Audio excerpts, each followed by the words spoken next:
I want to win. I hope if you're watching this channel that you want to win too. That's probably why you're watching this channel. All right, hey, this is Brent Conley. Thanks for coming to my channel. I appreciate you guys. We're getting some good feedback, so I know we're doing the right thing, sharing our experiences and our knowledge with the agent community out there. And thank you for supporting us. I wanted to go over a couple things that I did in the last few weeks to share with the audience, and a couple of really awesome interactions. So a lot of you guys know I have a big background in the foreclosure world. I sold for the banks and asset management companies and the government. Probably 15, 16 years ago when I started doing that, grew a massive amount of listings through that business. And I felt that it was time to go see where the market is going in regards to foreclosure. So good news.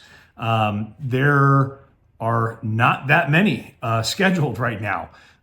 So that is the good news for the market, for everybody out there listing and selling real estate, for the buyers out there.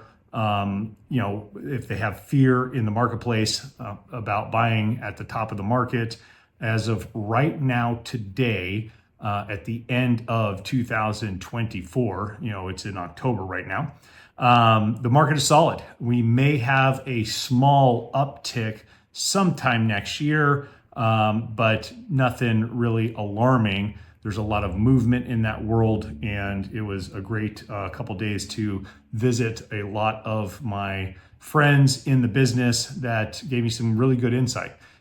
They backed that up with statistics and showed me that, hey, we're not hiring, we're laying people off, we're changing our strategies, and kind of trying to figure out how to survive in that foreclosure business, with the asset management companies. So for the market, the real estate market nationwide, we have a strong real estate market.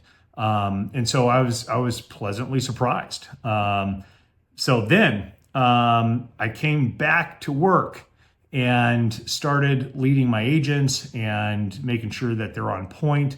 We're converting internet leads. We are calling FSBOs. We have called expireds.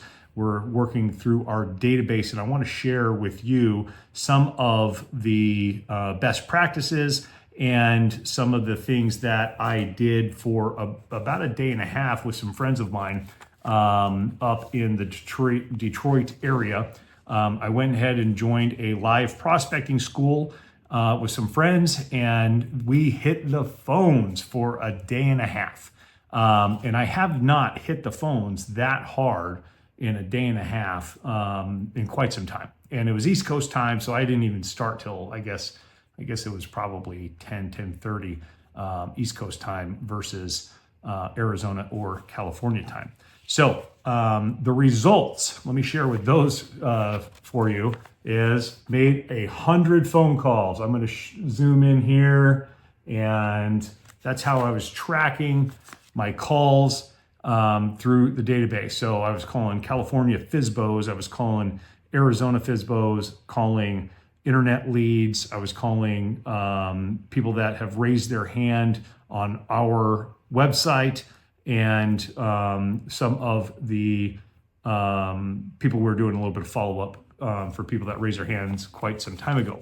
But for the new leads that presented themselves, the first interaction of me calling them, I generated 5 listing appointments. And we've already been on 3 listing appointments right now. And we're in communication with the sellers. Now, these were FSBOs and a little bit early in the process. Those FSBOs, typically, these are like nationwide stats for the last 20, 25 years that I've been in the real estate business, is they list between week 4 and week 6 if they have failed to sell their house. And typically in a market like this, they're probably going to fail selling their house. There's still inventory rising a little bit, and it's harder to get qualified and for the buyers out there.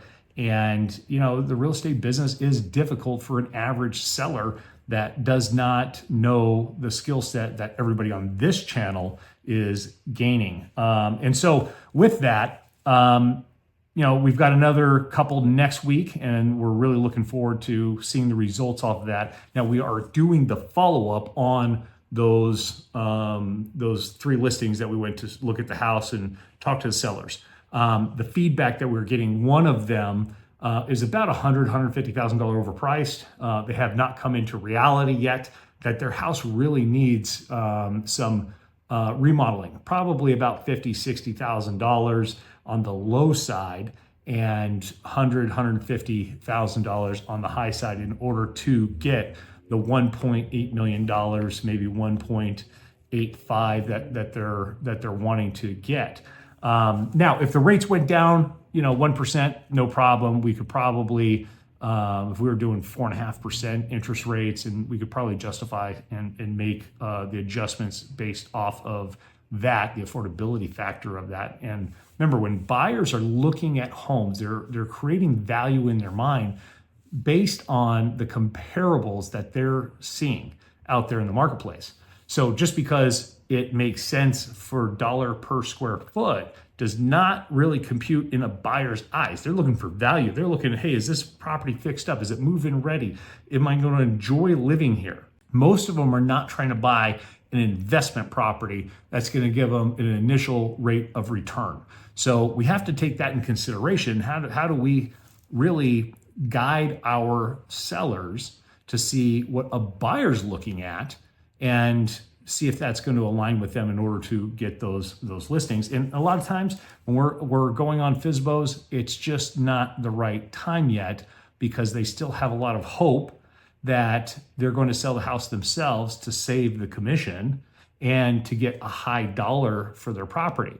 But they are at a major disadvantage because they're only utilizing 1 or 2, maybe 3 different avenues to sell their house. The typical avenues that a for sale by owner uses is they're putting up on Zillow, they're listing on forsalebyowner.com or something like that. Maybe some of them will put it in the MLS with an entry only. They're paying some agent $300 just to put it in the MLS. They're utilizing the pictures they took with their phone, and typically they're not high quality, even though the phones are pretty high quality these days. But it's the lighting, it's the enhancement of the photography and all that. So sometimes we do get sophisticated sellers that really go above the average or the norm and create really nice photography. But that's not all that is required to sell a house, especially for top dollar, and the home needs to be remodeled.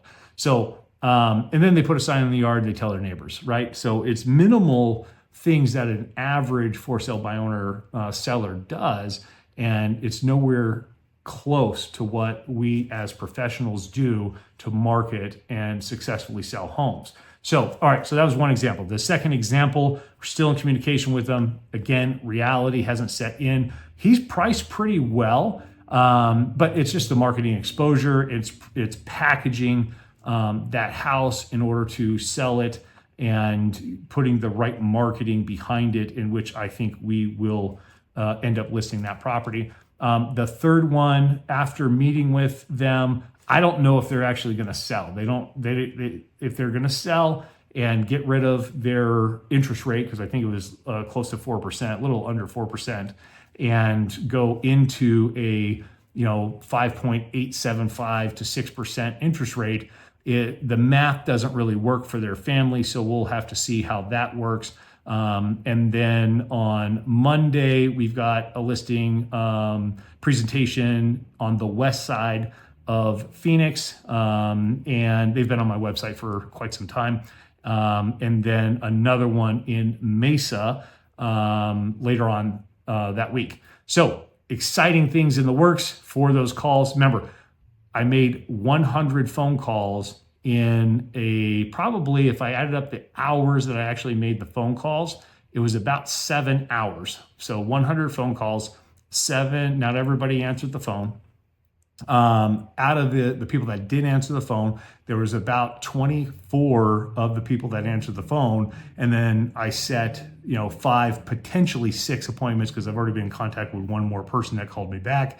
And so we'll see what happens with that. So that's not a bad 7 hours worth of work by hitting up the phones. Now, I haven't done that focused activity in a long period of time. So my skill set was a little bit rusty, I'll admit it. But by the end of those sessions, it just comes back to you like clockwork. So I did this for years and got really good at it. I spent a couple years calling expires at 7 a.m. In the morning. This is back years ago, and I ended up listing and selling a lot of property that way. So this was an exciting adventure that I went on last week. So if I'm going to ask my agents to prospect every day, I might as well jump in there as well, especially in this market where they need help setting appointments, they need guidance, they need leadership. And what type of leader would I be if I wasn't willing to get on the phones and work right beside them and make sure that they're positioned to win? So that's the type of leadership that I believe in.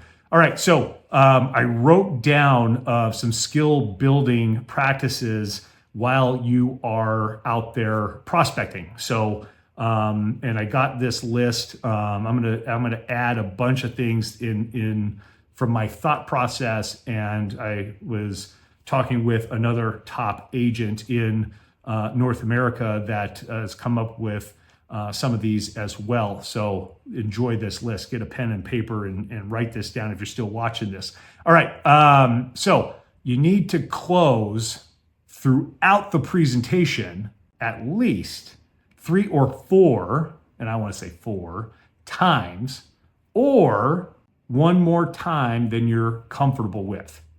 So let me give you an example. All right, Mr. and Mrs. Seller, thank you very much for meeting with me today. Have you had an opportunity to take a look at our marketing material, our website, and the things that we do to sell homes yet? And they're going to say probably not. Some of them will research you and stuff. But unless you have your pre-listing packet online or enough information about you and all of the reviews, and they are Googling you for the reviews, then if you don't have that and you have it all printed, that's probably a good time to bring that into that presentation. But are you ready to list your house with me so I can get you to California if they're moving to California, right? And so that'd be right off the bat, first words out of your mouth, you're closing. And I like doing that because it shows confidence in yourself and your ability, and you're just assuming the close. So think about that. And then as that presentation goes, as you're asking questions and you're trying to draw out all of the objections, then keep asking questions and try to close 2 or 3 more times during that presentation before you even get to the end. Assume the close, right? All right. Whenever possible, when you're prospecting, you should be standing up. Now, I'm sitting down doing this talk to you right now, but if I'm going to prospect and I don't have a lot of energy and I'm slouched over, then my voice isn't projecting. I'm probably not have a lot of energy and I'm stale. And that's one of the worst things to do, is to not stand up. So you'll get more energy and jump up and down or something like that while you're presenting and while you're prospecting. All right. So if you are talking to a high C, an analytical, or a high S, an amiable personality, then you're going to have to slow your rate of speed down from just pretty much everything, right? So if you're talking to a driver, they're like, what's the facts? Give me the facts, give me the price. How long is it going to take to sell your house or sell my house? What's the commission? What's the list price? All of that stuff. They're going to drill you on that. But if you're talking to an analytical, if you're talking to a high S personality, you've got to slow that down because they're processing. They're trying to figure out, are you the right agent for the job of selling their home? And they can't really do that when you're just, spouting out facts and figures and all of that stuff. They really are wanting to study and build trust and make sure that they're making the right decision with you. So it's a good idea to, if you're prospecting, if you're sitting down, as soon as you identify that you're speaking to a high S or a C, sit down and slow the rate of speech down. And so you can mirror and match them over the phone using the tone.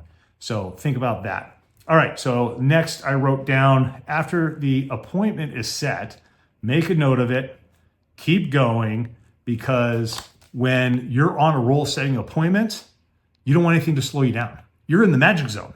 If you're in the magic zone, then you don't want to stop setting appointments, right? Of like, oh, I'm going to look up the value. I'm going to pull comps right now. It's going to get you in a whole different mindset. And that's not the way to use momentum. If you're going to use momentum the proper way, you hang up the phone, make a note quick, boom, get back on the phone so you can try to set another appointment very quickly. All right. Let's see here. Wrote down, we already showed you the log sheet that I was using. That way I can keep track how many phone calls I made in how many hours and how many people I actually spoke with and how many appointments I set. Now, the important piece is that I spoke to 24 people. I set 5, potentially 6 appointments. That's a really important ratio. And then how many appointments you can set per hour. So then you can also say, okay, this lead source is good. This lead source is bad. Or the time. So if you're calling in the morning, you might have a different response time than you're calling in the evening. That's something that you should pay attention to. And if you're tracking it and putting notes, that's just as important for the next time that you're prospecting as it is writing it down right then and there. So think about that. All right. So if you are in a slump, there was probably a 2-hour period that I made calls and I didn't set any appointments, and it was super frustrating, right? And it's almost like you want to quit. But here's the thing. The task that I had was to set as many appointments as possible. And I was in a room with all of these other agents. Now, I'm pretty competitive. I want to win. And I want to win in front of all these other agents, right? And maybe it's an ego thing. Maybe it's just a competitive thing. Maybe it's something that's just internal that I want to win. I hope if you're watching this channel that you want to win too. That's probably why you're watching this channel. One of the things that you could do is, change the environment, turn up the music, get yourself into a different state, and then change lead sources. So if I was calling FSBOs and I'm getting beat up calling FSBOs because everybody's a new FSBO, like here in Southern California, I just looked up the FSBOs. There was like 3 new FSBOs, right? They went active Friday or Saturday when I pulled it. And there was 3 new ones. Well, of course, I want to start building a relationship with them because it's week 1. But are they really going to list with me week 1 on the first day? Absolutely not. They're not going to do that. They've already made up their mind to try it themselves. And that's okay. But that's when you start making contacts and you're like, okay, 4 weeks, that's when they're going to start giving up, because selling real estate is very difficult, especially if they have jobs and they're under stress with the family and everything else. It's not the time to be selling. And it's in October. Guys, October is the best month statistically, and you guys can look this up, statistically, to get a deal on real estate because there's not a lot of things moving, right? In San Diego County, there's 1,000 homes that sold last month, like just over 1,000. That's not a lot of real estate for the entire San Diego County. Think about that. If you're a FSBO and you don't have access to agents, you don't have a database of agents to work with, the ones that showed your listings, and you're going to just put a sign in the front yard and put it on Zillow, the odds are stacked against them. So they need real estate agents like you. So never forget that. Okay. The next thing I want to put on here is I did this. I didn't do this in the beginning. I failed forward. Okay. So it's okay to do this. But when I'm listening to other agents prospect, That's going to help me get better. That's a huge advantage, by the way. So if you don't have that environment, I want you, before you start prospecting, to practice on another agent. They are called role play partners. So set up a couple role play partners. So if one is not available when it's time to prospect, maybe the other one, set it up at 7:30 in the morning, so you're prospecting by 8, and do a 1 or 2 each side role play session, on the scripts and dialogues that you're going to use for FSBOs, that you're going to use for expired listings, your center of influence, and your internet leads, because those are all different dialogues. They're all different needs of the consumers out there that you want to turn into clients. They all build trust differently because of the language that you're going to use. They want different things. So you're going to have to use different scripts for that. And when I say scripts, I want you to internalize them. You're only using a script in order to really memorize what to say as a guideline, and then use your own words, right? We don't want to be robots. Okay, so think about that. I think that you should probably take the pressure off of yourself and only prospect for regular real estate agents out there just starting out. I want you to start out with like hour and a half, okay? And I want you to have a goal of 30 contacts, if you can get through that. And maybe it's 50 dials and you have good numbers or something like that through your internet leads or FSBOs or whatever. FSBOs are all good numbers, so that's a benefit there. Expand your area. Now, if you only work one city, expanding your area to the next 2 or 3 cities around you is going to get you more leads if you're calling FSBOs off of Zillow. So think about that. It's very important to do that. That way you don't run out of phone numbers, and you're going to start out trying for an hour and a half a day versus 3, 4, 5, 6 hours a day. 6 hours a day is grueling. It's a ton of work. Just mentally to stay in the game, it's a ton of work. So think about, setting a schedule. And if you don't have a ton of time that day, do it for 30 minutes. Just make 2 or 3, 4, 5 phone calls, right? And that is going to help you create the habit over the next, 30, 60 days. And then you're going to be off to the races. So hopefully that helps you. All right. The reason why I wanted you to understand about that habit, create the habit. It's so important. The reason why it's important is because you're going to want to do it every day after you get really good at it. At first, it's really going to feel awkward. You're going to be like, man, this sucks. I'm not any good. And then you're going to set an appointment. Like, if you call enough people, you're going to set an appointment regardless if you're good or not, because they're going to raise their hand. They're going to be like, yeah, you know what? I do need to sell my house. And I'm going to use FSBOs as an example. I do need to sell my house and I haven't done it. And here's a real estate agent calling me. You know what? Sure. Come on over. It's Monday night. How about tomorrow evening at 4:00? Yep. Done.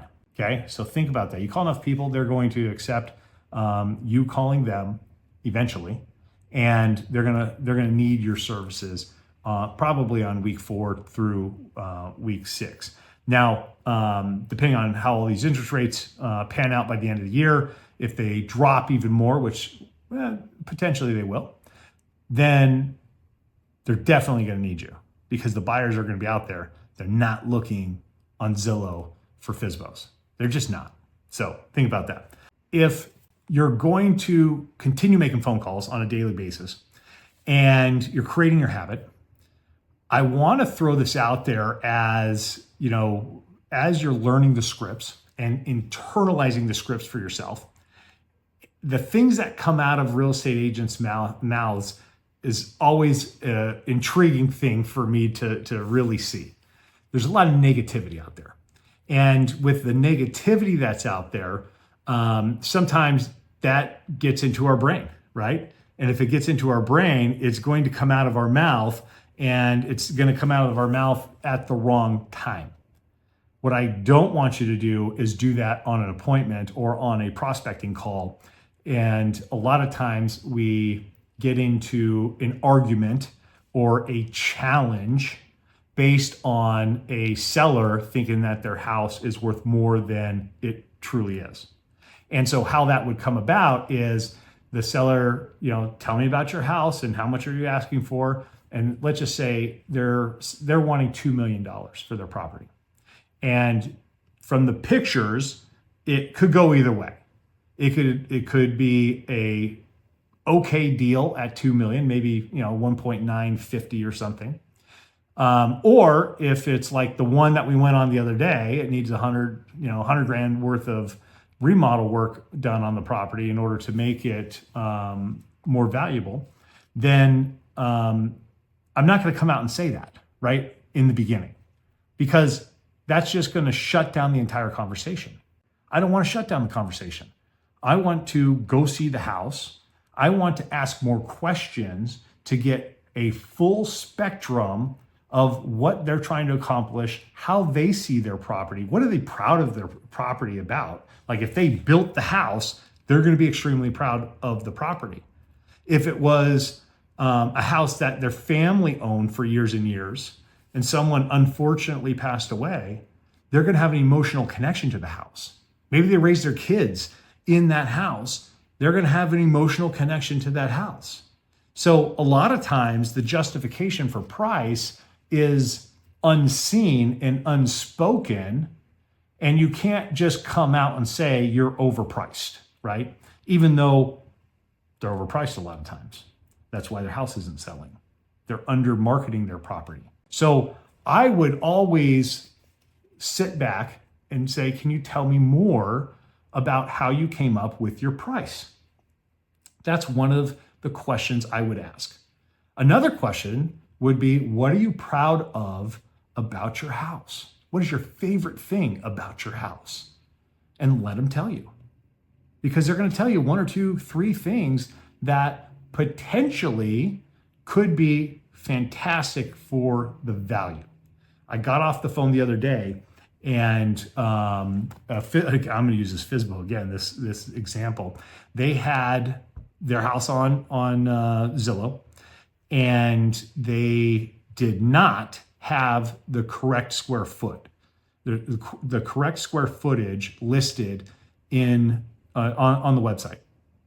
Well, when they told me they had an attached casita, a guest house, and that attached casita guest house was 1,100 square feet, that's a big deal that impacts real estate, that impacts property value. Okay, they had it listed for 1,500 square feet. And if you're going to add another 1,100 square feet, now the value has increased. Now, there's huge potential there. It's totally mismarketed. This person thought they were going to save the commission. As a matter of fact, their family member was a real estate agent. I think it was through marriage or something like that they said on the phone. And that right there shows me that they didn't trust the family member enough, and they were trying to save the commission, right? So is there opportunity for us to get that listing? Absolutely. It's going to take a little follow-up, and we're going to go see that property here this next week. But if they would have hired a professional real estate agent in the beginning, that house would have already been sold. Guaranteed. And it would have sold for way more than they're asking for it, because if they listed with us, because I would have made sure that that was part of the equation, right? So think about that. What I want you to also think about next is you want to repeat what their objection is. So if someone's on the phone and they say, you know what, I listed it myself on Zillow because I didn't want to pay a real estate agent. I wanted to save the commission. So how I would come back is, okay, so you wanted to save the commission. So I would repeat that. It's still positive. Everybody wants to save commission. I do too, right? Now, I've always hired real estate agents to sell my houses when I'm flipping houses and all that stuff, because they're the expert in the area. I'm okay with that because I've always gained more money. I've actually sold property that I used this. I learned years ago, 20 years ago, the same objections to handle the objections that were used back on me when I was an emotional seller by my friend Scott. So that was kind of funny. Long story there. I won't go into it today. So if you're gonna, you're not affirming, you're just repeating what they say. So I want to save the commission. Okay, great. You want to save the commission. Then I'm going to go ask a question again. So if you could sell your home, how much money would you save if you sold your home today? You already know the list price in your head as a real estate agent, and they're going to do the math in their head, and they're going to come up with some dollar amount, right? That is the gap that we need to close as real estate agents. So think about that. And I'm just going to use the dollar amount. If they wanted $1 million for their house and they mismarketed their house, right? With square footage, with, not mentioning their pool or their RV gate or remodeling the property, because this happens all the time. And they say, well, you know what? I'm going to save $25,000 or $30,000 if I don't hire a listing agent. So yeah, I want $1 million for my house. Okay, great. So you don't want to spend $1.030 million. Now I have that gap, $30,000, right? Commission. Now, Mr. Seller, if I can show you a way that I can list your home and make you an extra $20,000 and earn a commission by doing so. So your net would be $1.020 million. Would you take 15 minutes and meet with me tomorrow at 2:00, or would today at 2:00 be better for you? And then shut up, wait for them to answer. So, and vice versa. You can say today at 2:00, or would tomorrow be better for you? It is the gap that you've got to sell. A $20,000 gap's nothing with a great real estate agent like myself that studies the market and studies homes every single day. This is what we do. So think about that. $20,000, nothing for us to come up with in a sales and marketing job. We can sell around that in most cases all day long. Back to, let's recap a couple things here. We don't want to get into challenging arguments over the phone or challenge them in person ever. We want to figure out where the gap is on why they're trying to sell the house themselves or why they don't want to hire a real estate agent. We want to figure out where those objections are. So in today's world, 25% of the sellers out there are wanting a cash offer. The reason why they want a cash offer, they vary. They think it's going to be a good cash offer. It's not. We all know that. They also think that they don't have to have people through their house, because that sucks. Nobody wants people through their house. Most people are private, right? So if we think about that, that's going to be an objection. And of course, commission comes up, closing costs come up, time frame comes up, egos are present a lot of times. They're like, I can just do it myself. I don't see value in a real estate agent, because the last real estate agent failed them. They didn't explain all the things that they do for sellers for free until they're successful at selling their houses. And there's so many real estate agents that are not successful selling houses that they get disappointed. That is a major objection that's present all the time, is they've been disappointed before. So you have to overcome that previous disappointment with a great presentation. And that presentation must include asking a tremendous amount of questions so you can get the full scope in order to help that client be successful in selling your house. All right, so thank you for watching this. I appreciate you. If I can ever help you, please reach out. This is Brent Conley. Have a great day.